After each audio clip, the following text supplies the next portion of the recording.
In July of 2025, a tech founder named Jason Lemkin is building a real business application and almost entirely by talking to an AI agent, a new kind of AI that doesn't just answer questions, but it writes code, runs commands, manages databases, sends emails, all completely autonomously.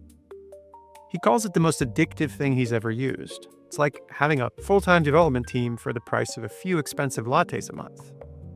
And because the app holds real data, records on thousands of people, he gives the agent one important standing order in capital letters: make no changes without my permission. The machine naturally acknowledges, but then, upon observing an issue with a frozen interface, the machine sees something that looks like a problem and decides to act. Now, somewhere within the sequence of computer commands that it issues is an attempt to solve the problem, which deletes the application's live database, and all users, every single one of them, are deleted in seconds, gone. Now, when Lemkin notices the missing data, he confronts the machine, and it confesses that it had defied his instructions by acting without his permission. When he inquired if recovery was possible, the AI assured him it wasn't. Every backup had been destroyed. Except that the machine was lying. The lesson of this story is not that Lemkin failed to fact-check something or verify the AI's claims. He did those things. That's why he recovered the data. The issue is that he handed a pattern recognition machine the keys to something real. And the danger came from what the keys could reach. We're going to discuss where that danger lives and how to avoid it.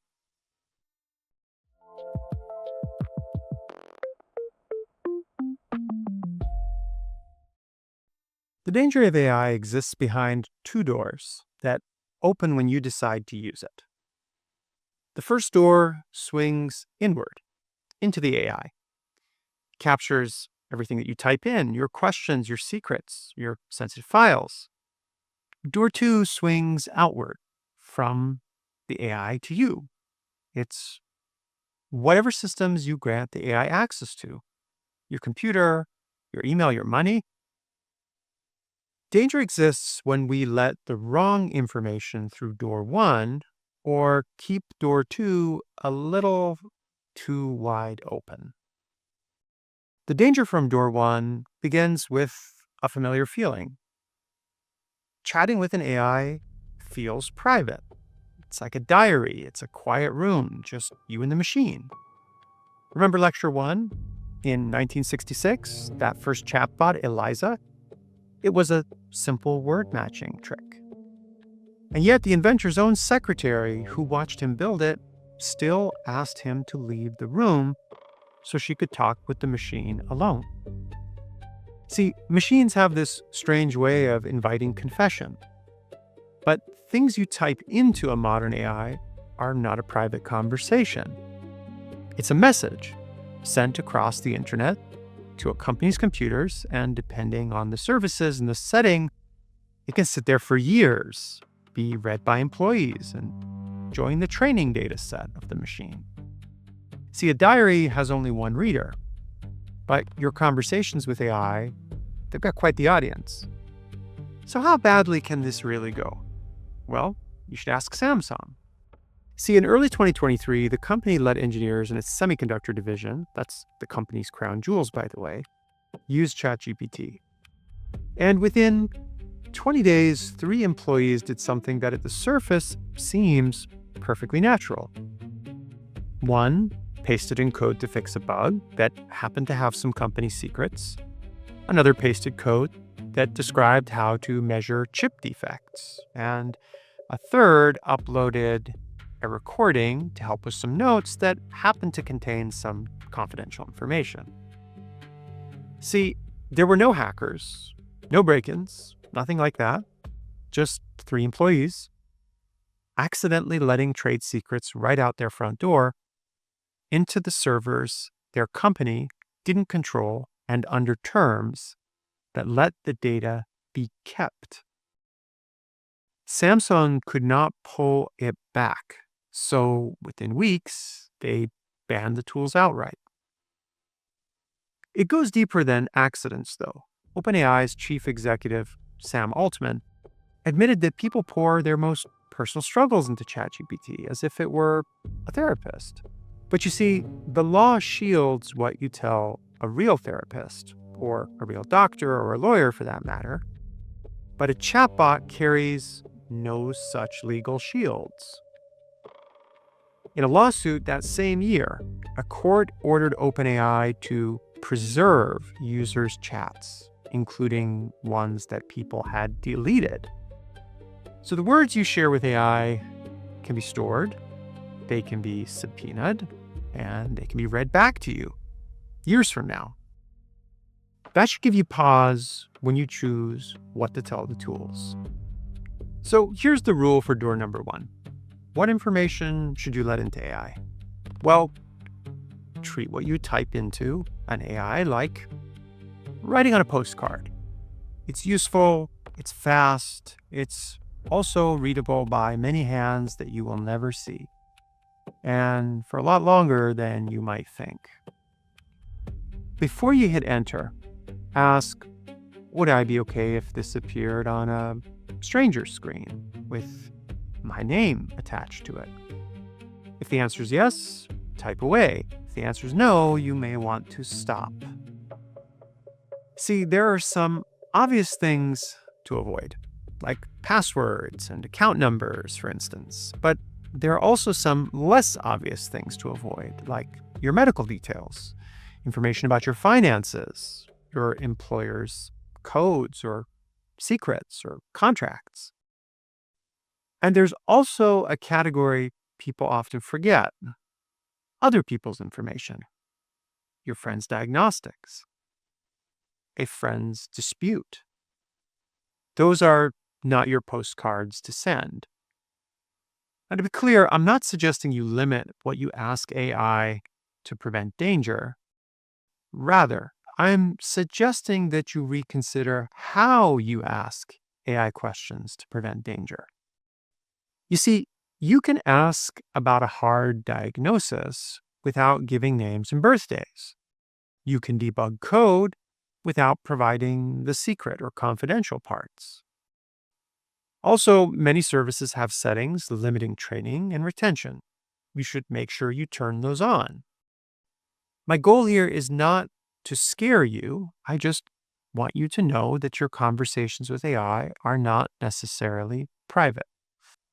So that's door 1. In summary, it's what the machine learns about you based on what you reveal to it about yourself.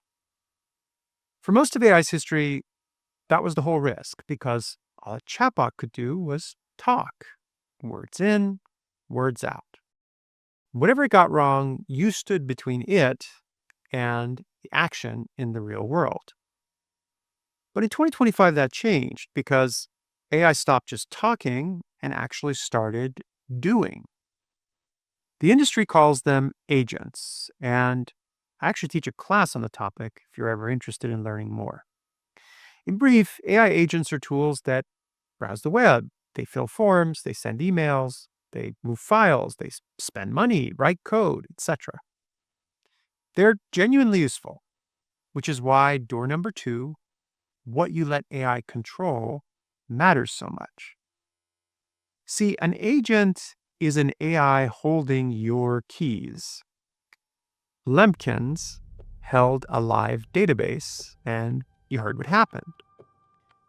An AI that can take actions is substantially different than one that just produces answers, because a wrong answer on its own leaves a gap between the words and the world. You play the role of filling that gap. You ask the AI, draft me an email, but you still make the final decision to send it. When AI can also take real actions on your behalf without permission, you're surrendering the final decision-making authority to it. But you still bear the responsibilities for any mistakes. But you see, the error here is only half of the danger in door 2. The other, and I would argue it's the more scary half of the error, is manipulation. You see, these AI tools take instructions and information mostly through one channel, and that's text. Your command, text. The web page it browses, text. The email it summarizes, also text. The problem is, it can't reliably tell the difference between text you wrote and someone else wrote. So anything an AI reads can also carry orders from someone who is not you and may not have your best interest at heart. I want you to think about what door 2 actually represents. You see, an agent with broad access, who's brilliant, tireless, and infinitely gullible, is holding the keys to your life. The more it can reach, your inbox, your files, your money, your locks, the more damage one poisoned message can do. Now, none of this means that you should keep door 2 welded shut. I think that would be an overreaction. What it does mean is opening that door mindfully. And there's 3 questions you can ask before granting AI access that will help you find the right level of openness. The first question is, what's the worst thing this access could allow? Not the worst it intends, the worst it allows. See, Lemkin's agent was not a malicious actor. It wanted to help. It was capable, but unsupervised. So judge the keys you're giving, not the intent in providing those keys. Question 2 to ask before you give AI agents access to your life is, can you undo their actions? That makes sense, right? Reversible actions are cheap. If your AI agent sorts your desktop files poorly or chooses a bad time for a restaurant reservation, you can undo that. But irreversible actions, sending, paying, deleting, posting, are where you need to stay firmly in the loop, approving each one, case by case. Question 3 to ask before you give AI access is, does it need to see everything to do this job? Engineers call this the principle of least privilege, the smallest level of access that still gets the task done. If you're going to allow AI to make purchases, maybe you should use a spending cap. Don't give it the whole card. If we step back, the 2 doors are really one lesson. An AI is not safe or dangerous by itself. It's exactly as dangerous as what you place within its reach. Your secrets through door 1 and your systems through door 2. The machine brings capability and you bring it access. Risk is the multiple of those 2, which tells you where to be strictest: health, money, safety. There, the information is most sensitive and the actions are the hardest to undo. Both doors at their worst. So, here's the whole lesson in summary. First, to avoid the danger when using AI, consider the postcard test. Would you be okay with the content you're typing being seen on a stranger's screen, but with your name attached? The second, before you give AI access to parts of your life, you should ask 3 questions. What's the worst this might allow? If something goes wrong, can I undo it? And does it actually need to see everything to get this task done? So, whatever happened to Jason Lemkin from the start of the lecture? Well, the day after the deletion, he was back at the keyboard, building. But now with backups and boundaries, telling everyone exactly what went wrong so others could avoid the mistake he made. He didn't stop using or trusting AI, he just stopped trusting it with everything. That's the whole lesson. So now you can use these machines without getting hurt. Guard what goes in, gate what goes out.